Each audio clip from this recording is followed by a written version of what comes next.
Bonjour, aujourd'hui je vous parle de l'astragale, précisément l'astragalus membranaceus. C'est un tonique général supérieur, un tonique immunitaire profond, antiviral, immunostimulant et bien plus encore. Écoutez ce qui suit. Les propriétés de l'astragale sont les suivantes, comme je vous l'ai déjà dit.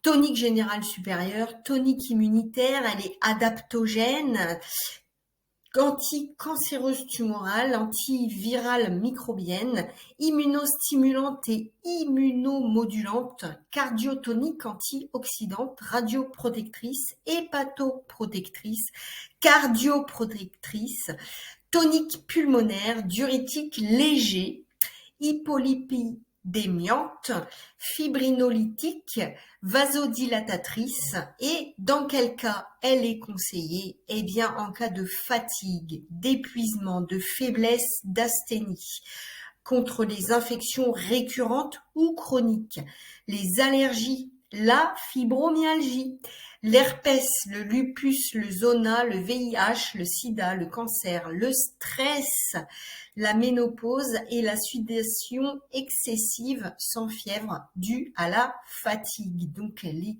super intéressante comme plante. Comment la consommer? Alors pour un adulte, 2 à 3 fois par jour. En tisane ou en décoction, on va utiliser la racine, 1 cuillère à café par tasse. En teinture mère alcoolique, on va utiliser 5 à 20 gouttes. En teinture mère vinaigrée, on utilise 7 à 20 gouttes. Et en glycérée, 10 à 40 gouttes. Elle est parfaite pour la saison de l'hiver, parfaite quand on est fatigué. Mais la saison de l'automne et de l'hiver, c'est topissime. Alors, il y a énormément de contre-indications, effectivement, comme par exemple la transplantation d'organes, les infections aiguës avec excès de chaleur, possiblement aussi des maladies auto-immunes, et pour tout ce qui est grossesse et allaitement, à éviter surtout durant le dernier trimestre de grossesse. Il y a également de multiples effets secondaires et interactions médicamenteuses.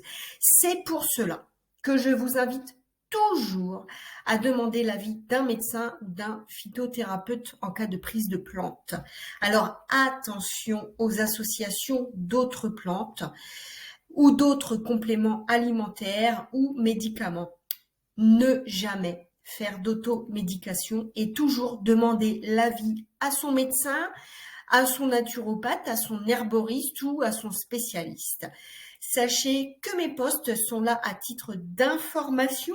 C'est à vous de faire vos propres recherches et de consulter les spécialistes qui vous permettront de vous mettre en action. Alors, merci à tous de votre écoute. Je vous invite à partager vos expériences en commentaire si vous avez déjà testé l'astragale. Et je vous invite également à partager, aimer et enregistrer ce post qui est bien entendu à écouter et réécouter autant de fois que vous le désirez. Je vous souhaite une très belle journée ou soirée ou matinée et à bientôt pour une prochaine vidéo.